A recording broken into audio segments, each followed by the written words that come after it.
So, Paul, over to you. Great, thanks very much, Frank. Yeah, so I'm going to be sharing a little bit about, I guess, a bit about my business, a bit about my story, and in particular about an organisation I set up.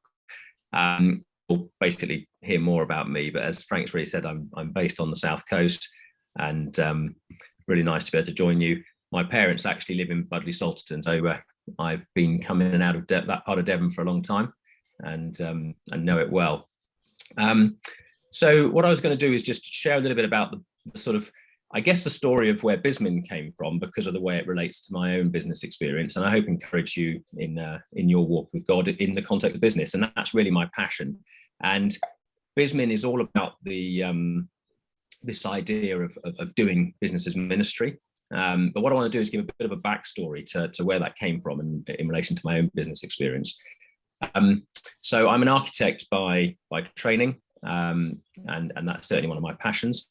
And the kind of journey into business for me started in 2001 when I was living in Winchester, working as an architect, and as with pretty everybody, certainly in the south of England, the prospect of affording a property was never really going to happen, and certainly not in a place like Winchester. And one evening I was praying, and the word Shechem popped into my head. And I thought, well, what on earth is Shechem? So I went and did a bit of a word search in my concordance, as it was in those days, and discovered that Shechem was the place where Abraham bought a piece of land. And it was also where Joshua declared, as for me and my household, we're going to serve the Lord. And I just felt very clearly the faith rising in me at that moment to pursue a piece of land. And that was the beginning of a very exciting adventure. Eventually, after a long 6-month perseverance, I found a very small piece of land. It was 10 meters by 10 meters, and managed to negotiate a land deal with a lovely old lady called Barbara, and managed to get planning permission, and in the end designed 2 one-bedroom townhouses, which became the beginning of both a property venture and what would in time become an architecture company. But what was really significant in that process, besides going on an adventure with God, was meeting my colleague Ben. So Ben is the guy at the time had hair, standing next to me there with his eyes look seemingly shut there actually, but arms crossed. And Ben was my builder on this project, and he recommitted his life to God during this project, and we then went on and decided to do some more property development together. And so it was just really exciting, getting stuck into putting my own professional trade, I guess, into a more risky entrepreneurial context. And the DNA of so much of the way we still do business today, I guess, was contained in those early moments, and sort of 2 key things that run through that. So one was the DNA of how we do architecture and how we bring an entrepreneurial approach to the way we do architecture. As well as much of the sort of design ethos, I guess, of the practice, which is a kind of contemporary modernism. But the other key DNA was that business was an adventure with God. And it was something which, from the very outset, was something we felt God was calling us to, and we were going to seek to step back. So in 2003, as I was sort of coming into land on that project, I set up what is now Snug Architects, a firm of architects which I lead, and in time Ben joined the practice and became one of our directors, and then in due course the 3rd director, Mike, who was one of my students at university, and we connected, and he came and joined the practice, and he's also a Christian. So the 3 of us directors of the practice are all Christians. Most of our staff aren't, and that's quite important. We aren't seeking to create an organisation entirely staffed by Christians, but we're very much seeking to try and do business God's way and go on that adventure. Unfortunately, that sounds funny. If everyone's not on mute, if you could go on mute, that would be much appreciated. George, that's great. Thanks, George. So so we've grown. Sorry, George, I'm going to have to ask you to mute. That would be great. Thank you. So we've grown basically over the years, and there's 18 of us now. and we've sort of ebbed and flowed really, but we've been at 18 for the last couple of years, and obviously COVID brought a few challenges in that area, but not too bad actually. And by God's grace and the generosity of our government and its furlough scheme, we've managed to get through that. So we're based on the south coast, just outside Southampton, and as a practice, our kind of mission is to prosper people and places by design. We're very much a sort of architecture practice, being traditional architecture, delivering buildings. We're very much in the business of both designing and delivering. And a kind of key moment for us as a practice was when in 2017 we were selected as one of 9 RIBA role model practices. And what was very encouraging about that was not that we were necessarily being selected for the quality of our work, but more for the quality of the way we worked and the culture we were seeking to create practice. And having been quite explicit about our Christian faith in that, it was really encouraging to be selected to represent our profession across the country and to become a voice within our industry. And that's something I'll talk more about later in relation to BizMin. So so that's just to give you a flavour of the sort of things we do. I don't want to dwell too much on the subtleties of the business, but in terms of the sort of work we do, I want to talk more about how we work and the way that relates to God. And one of the key things that happened for the practice in 2019 was we won an international design competition to design what will be the largest Christian landmark in the world, which is being built in the Midlands, just outside Birmingham. It's called the Eternal Wall of Answered Prayer. You may have heard of it. I would like to think you might have heard of it by now. It's obviously starting to sort of gain quite significant momentum. But on the surface, winning the opportunity to design such a significant Christian landmark would be perhaps considered to be the sort of pinnacle of one's Christian walk in the context of architecture. And in some ways it is. In some ways it represents what I think business as ministry is about, which is using my gifts to serve God's purposes in my generation, quite explicitly through architecture, in my case. But at another level, it's very much not what I think business as ministry is about. And I want to talk more about what that is and why working on a significant Christian project isn't necessarily in and of itself the key hallmark of what I think business as ministry is about. It's a part of it, and I really hope and pray that it's going to be a significant project for the country, but also a really good opportunity for witness for us as a practice. So significant sort of things in the architectural journey, but not necessarily the absolute core. And one of the things that we've come to discover, and something that we believe very passionately, is that success can be defined as living every day in accordance with our values. And for me, that's what's really, really important as a Christian living out in the world is how can I actually be true to my Christian faith 110% every day at work? How can that be the outworking of my Christian walk? And how can it be that fully, comprehensively, without compromise, etc.? And that's not easy. Business is not an easy place in which to be a Christian. It's not an easy place in which to hold one's integrity. And anyone who's been in business for any length of time knows that significant challenges come. But we've really sought to try and put that into practice, and to try and make sure we hold one another accountable in that and seek to really stepping out of the boat. The phrase I use, we often in architecture talk about thinking outside the box. And I think as a Christian entrepreneur, for me, the phrase, acting outside the boat, getting out the boat is such an important part of what I think living by faith looks like. And so we seek to try and do that practically and regularly in the way we do business. And one other thing that's also quite important and has been very important in the context of what is business as ministry for me at Snug Architects is that we have a witness, and that we have a growing witness to a growing number of people. And obviously that's partly the witness to our team and our colleagues within the practice. It's partly to our customers and our competitors at times as well. But what has been really interesting is to see how, through the journey of being really open and active about the way we apply our faith in our work, and doing so in a way we are, I guess the key phrase would be unashamed of in the context of our profession, we've had the opportunity to witness at a global level. And that's sometimes taken the shape of being invited to speak at conferences and being able to speak clearly and openly about the things that we've always made clear in our work. But also, as I'm going to talk about more, through the outworking of this organization called BizMin, and a way in which that has also given us an opportunity to impart some of the things God's been sharing with us more widely. So BizMin is what I'm really wanting to talk to you guys about, and I think that's the thing that probably connects us more than architecture on this occasion.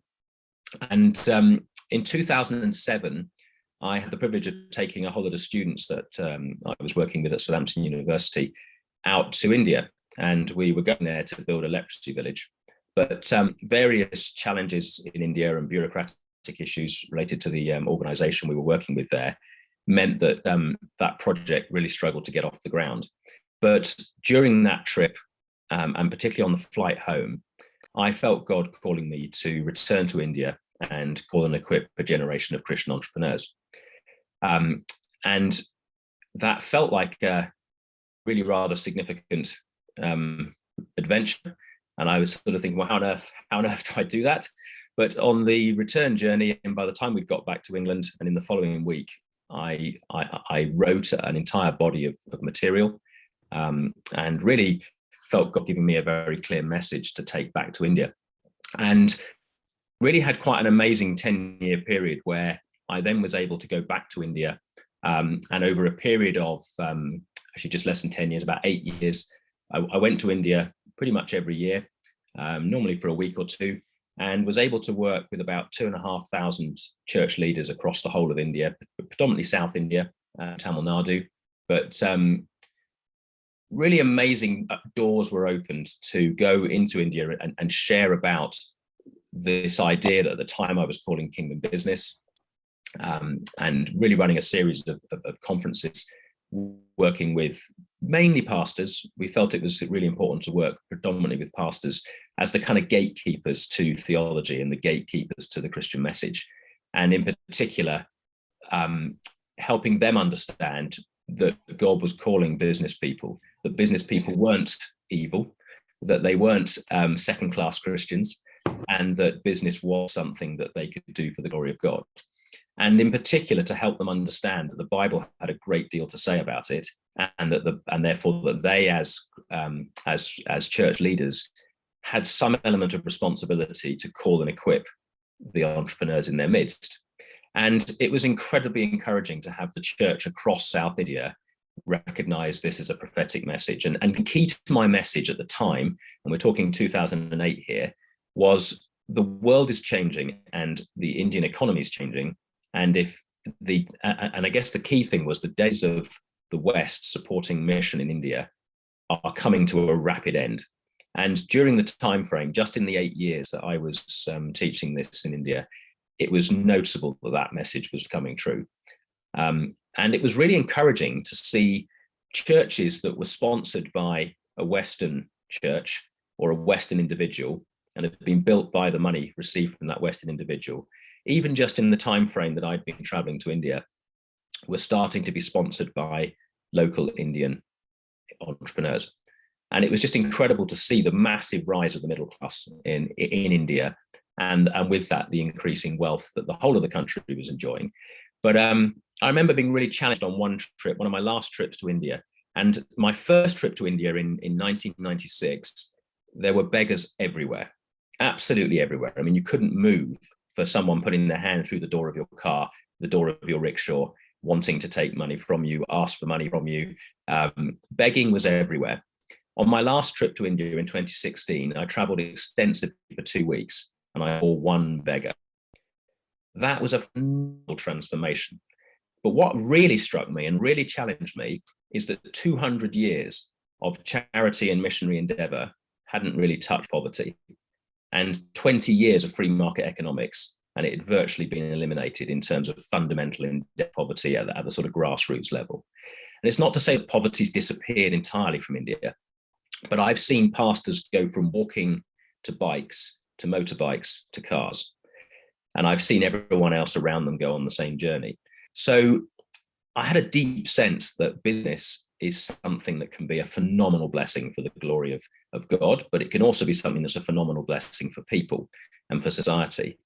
But we all know it can also be an awful curse, and it can be something really bad. And that's why whenever I've traveled, and India was no different, I often have to start from a position that the prevailing view is that Christians cannot be in business and be a committed Christian, that it's only second to politics in its endemic evil. And so anyone who chooses to become a full-time businessman cannot be choosing to be a full-time Christian, as far as many people are concerned. And I was quite alarmed by that, because I had chosen to be a full-time businessman and believed that God had called me into it. So anyway, opportunities continued to arise to travel more widely, to share this message, and to really begin to teach on how God could call people into business, and went to Lesotho in 2015, and then had opportunities in those early days to speak with all sorts of different organizations, ranging from missionary organizations to churches through to even Vodafone. I managed to get an opportunity to share this message with the senior team at Vodafone, which was a bizarre encounter, and lots of fun. So really exciting adventure. But the bottom line was, it was me going out and doing these things, and I was becoming a real bottleneck. I just didn't have the time to do things as I would like, and to really kind of grow this message, and what I hope will be a significant mission and movement more widely. So in 2017, I felt God calling me to launch an organization which would become BizMin. And I discovered that we had 3 weeks until the 500th anniversary of the Reformation, which I felt was a really significant moment to launch an organization that was committed to business ministry. And we were able to launch on the 31st of October 2017, which was the 500th anniversary. And it was sort of really exciting to get this organization launched. But the challenge when you launch an organization is no one has a clue it's launched. No one knows anything about it. And I didn't have a Google-sized budget to throw at marketing. So nothing whatsoever happened. So I sent an email to my various contacts, 20 or 30 people or so, got a few clicks on the website. Nothing happened. And the challenge was, how do you find what I call the needle in the haystack here? How do you find Christian entrepreneurs? Where are these people? I know they're out there, but how do you find them? And how do you network with them across the world? Well, I felt God challenging me 9 months later to put my money where my mouth was. And we'd established this launch initiative, which was to raise up 500 Christian entrepreneurs who would commit to doing business as ministry. And after about 9 months, we had about 15 to 20 signed up, really no progress at all. And then I say, God challenged me to put my money where my mouth was. And I didn't put very much money where my mouth was. I put about £3 a day into an AdWords campaign. And then something amazing happened. In the space of 3 months, and by the 12-month target, we had 500 people signed up to do business as ministry from all over the world. I mean all over the world. And that launch initiative of Project 500 really seemed to capture people's imagination. And by the end of that first 12 months, we had people connecting with us from all over the world. This was just a kind of snapshot at a moment during that journey.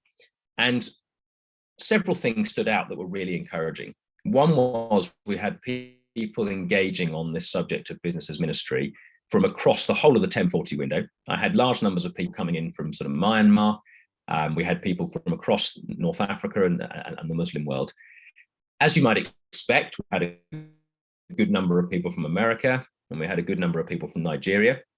But what really encouraged with me was we had by far the largest number of people coming from India. And really significantly, the vast majority of those coming from Tamil Nadu. But what was really encouraging was not a single one of them made contact with me to say, I was in one of your talks, Paul. I was in one of your conferences. And I think it's likely they would have done. My face was on the marketing, if you like, and I think they would have taken the opportunity to make contact at some point. So really interesting. I have to believe that sowing those seeds for 8 years across South India ultimately had led to those pastors beginning to share a message and a real hunger for people to connect with the idea of business as ministry. So really encouraging to see things grow, and India continues to be a place that's connecting with this message. But the core of what BizMin's become is the BizMin course. And in 2019, we put quite a lot of energy into producing this course, which I'll tell you a bit more about. And we ran the pilot at the end of 2019 as a face-to-face course. We launched the course 15th of March, great timing, 2020. And of course, we all know what happened at the end of March 2020. And we all went into lockdown. Not just us, but the entire world went into lockdown. So launching a face-to-face course was seemingly quite challenging. But as is often the way in the purposes of God, we found actually a significant opportunity opened up. And here we are 2 years later, and we're still meeting on Zoom. And that significant opportunity was Zoom. And so we moved the course onto Zoom, ran our first course with about 20 participants from across the world. The majority were from the UK, but people attended from across the world. And that was the beginning of something quite exciting, because what subsequently happened is the course has spread across the world, really. We've got our third course running in North America amongst Chinese Christian business leaders, and they're looking to raise up 50 facilitators to take the course into mainland China. And they're well underway with that. They've trained 30 so far, so they're making good progress.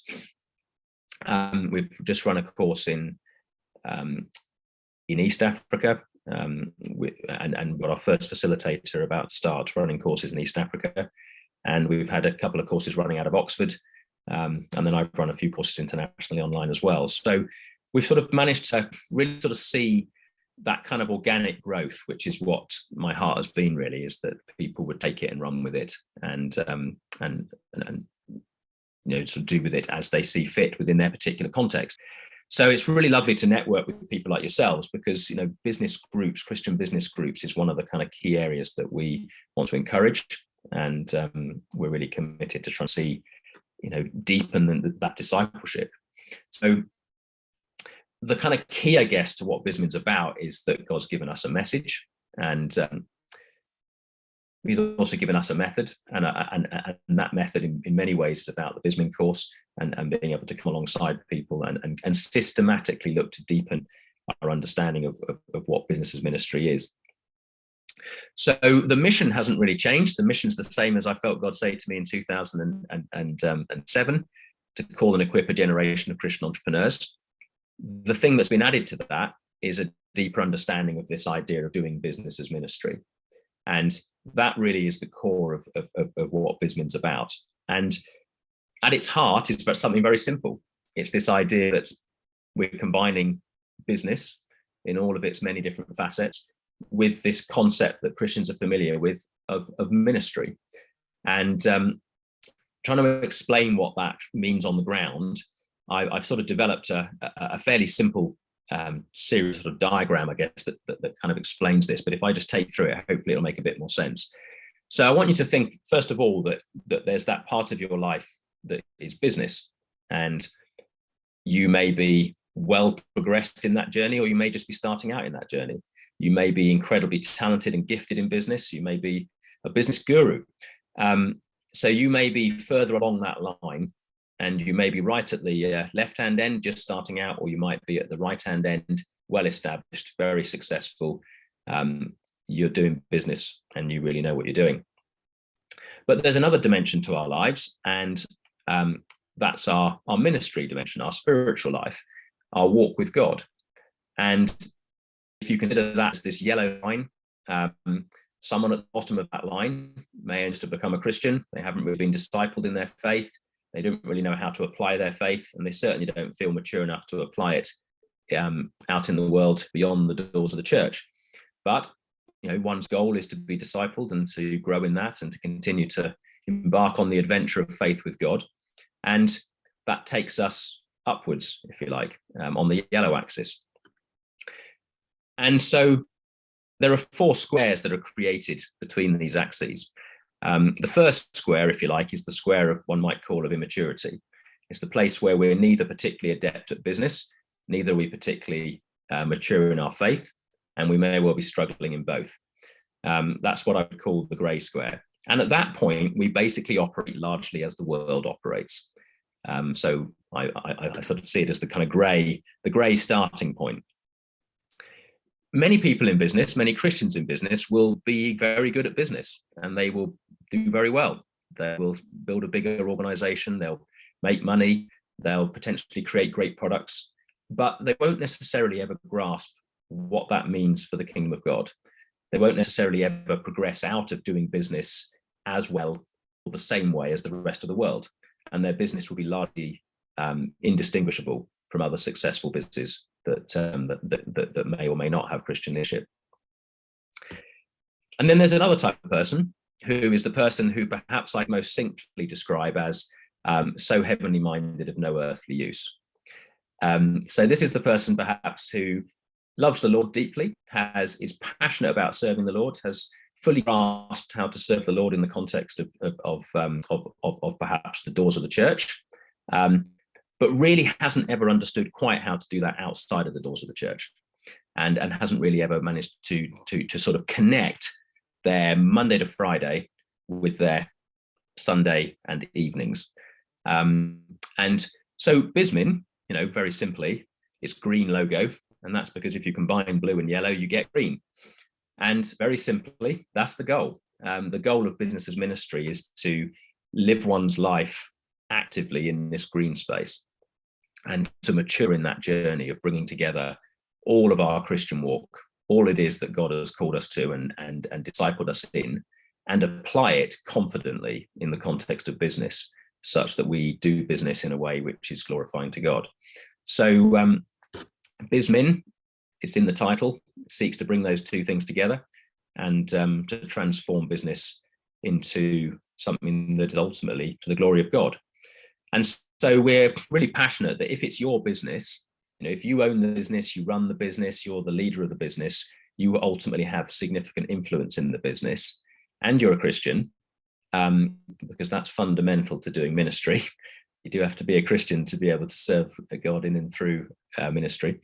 Then we believe it is also your ministry, that your business is your ministry, because it's the place where you spend a significant proportion of your life, and probably the primary proportion of your life that isn't your family life. So for us, that's been the kind of key revelation, really, is actually that's okay. God has called me to do that, and that is his primary calling on my life. And I don't need to look for other callings. This is not some holding pattern before some higher calling. This is it. So that's our passion, really, to work with Christian entrepreneurs, what we call kingdom entrepreneurs, what the Bible perhaps called masters. And we know that there's different teaching that Jesus often gave to masters and compared to servants and slaves, what we might call the employee in our language. And what we do is subtly different to BAM. You might have heard of BAM, which is this idea as business as mission, often associated with missionary organizations finding a way into a country. Business as ministry is bigger than that. That might be the kind of people who would practice business as ministry. We would certainly hope they would. But it's not just about the missionary endeavor of the church being enabled through business. It's about every business person who's a believer knowing how to fulfill that calling and to use their gifts in the context of their business for the glory of God. And so it's not a missionary trying to be more like a businessman. It's perhaps a businessman trying to be more like a missionary. That's probably the kind of key to what we're about. And I haven't got time to go into too much detail on that now, but what I would encourage and want to sort of draw to and give you a bit more background on is the idea of what the BizMin course is about. Because talking with Frank, if it seemed like potentially quite a good fit for you guys, and I'm just going to give a very, very brief introduction to that just for a minute or two before I run out of time. But the key thing here is that it's our beliefs that underpin and motivate our actions in life. And we know as Christians that good discipleship is the key to kingdom impact. And we are very good at discipling people in their Christian life. We're very good, or reasonably good, at discipling people in parenting. We're reasonably good at discipling people in marriage. We do very little to disciple people as a church holistically on how to prosper in business. We do a little bit on work, and LICC have done some great work discipling people in the workplace, but there's not a huge amount on discipling proactively the Christian business leader. And we're very passionate that God has a heart for that. And the church is the place where most discipleship happens, but the church is not particularly active or confident in this particular space. And so that's why we love seeing groups like yours, where people are really wanting to get together and let iron sharpen iron. So we are seeking to see the BizMin course embedded within churches, but ultimately there's a way to go before the church seeks to actively disciple business people, I think. But the goal is that we're moving our spiritual front line, and we're taking the spiritual battle out from our personal life, through our family, and out into the world of business. And if you know the book of Ephesians well, you'll know that that's the journey the book of Ephesians goes on. And it moves from a primary emphasis on equipping the saints for works of service in the context of their private life, moving out through their family and their marriage and their parenting, and then of course ends up in the world of work. And the last bit of Ephesians in chapter 6 is all about the employer and the employee. And then you turn the page and you're in the spiritual battle. And we're in Ephesians chapter 6, and we know we have to take a stand. And we know as Christians in business that it is a spiritual battle. And that's the real key for me. The real key for me is, if something is a ministry, it's a spiritual adventure. And so the key question I would want to leave with you today is your business spiritual? Is there a spiritual dimension to the way you do business? Do you recognize it as a spiritual battle? Because in the end, spiritual things are won through spiritual battle. And anything that's not ultimately won through that battle may be of value in this life, but it's certainly not of value in the next. And so that's really the goal, is to equip us to be proactively spiritual, discerning and walking with God in the things of business. So I'm just gonna skip ahead because I'm running out of time, and I want to make sure we've got some time for questions and discussion.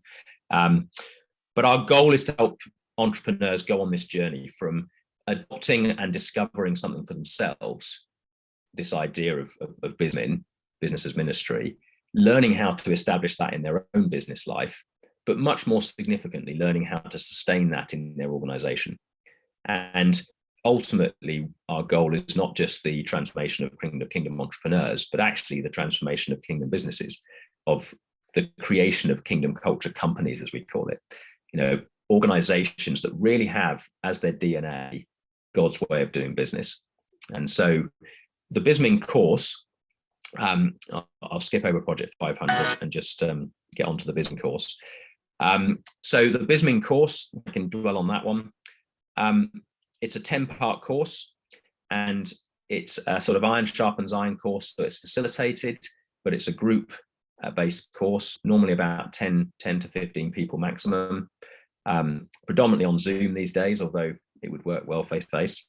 And the 10 sessions basically take participants through a systematic understanding of how can a business be transformed into a ministry. So we start off at looking at the culture of business and why it may need transforming. We then go through the idea of being gifted for purpose and a sort of in-depth Bible study on the life of Joseph. We look at being called to business and engage with this issue of calling, and whether business is your calling, and what does that look like? Because it's really important for us that people are really confident in what God's called them to, and that He's definitely called us to something. And then we start looking in more detail at ministry itself, and we unpack what is the kind of ingredients of a ministry. What is it that makes a Christian ministry a ministry? What do we mean by that? And how might that start to map onto business? And then we basically go through the real meat of the course, which is a series of kind of key ingredients, if you like, of what make a business a ministry. So the first is the creation mandate, and we look at stewardship, we look at work and care, and what the early chapters of Genesis might have to say about sustaining fruitfulness. We then go on to the great commandment to love, and we explore the application of Christian love in the context of business, and particularly from the perspective of the employer. We then go on to the Great Commission and really deal with the nitty-gritty issue that any Christian ministry needs to be ultimately drawing people to Christ and helping people to be discipled to become more Christ-like. And so we look at the nature of the gospel in the context of the workplace. And then we move on to the essential topic of money. And what we put the emphasis on here is not profit, but on profiting through purpose.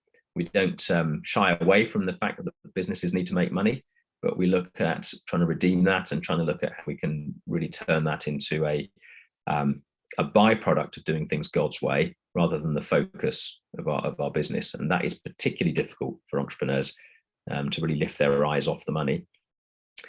And then in the last but one session, we focus on fruitfulness and how to make sure that we're actually bearing spiritual fruit. It's really easy to be successful in business and bear no spiritual fruit. And so we sort of grapple with that crucial subject before finally coming into land on a bit of an audit and look at leaving a legacy and how we can try and embed these ideas within our organization itself.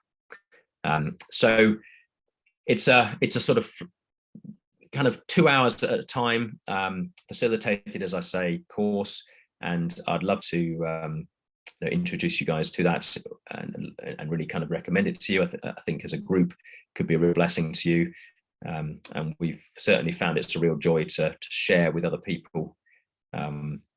What's been lovely actually running these courses over the last 2 years is that I'm always challenged when I do it. And I always find that I see new things, because when a group of Christians get together, you discern new things. And we see the word of God with a fresh perspective. And it's important to say it's an extremely Bible-based course. Probably about 30% of the content in every session is scripture and Bible study. About a third is discussion and kind of grappling with challenging questions. So there's lots of opportunity for group discussion and input. And then about a third of the sessions are teaching content. So it's intentionally a dynamic opportunity really for a group of Christians to get together and grapple with this subject and try and unpack for yourselves, what does business as ministry look like? So I'm gonna draw to a close there on the presentation to give time for questions. And I'm aware that it's just coming up to 9 o'clock, and some of you may need to go bang on 9. So thank you very much for your time and the opportunity to share what we've been doing. Thank you.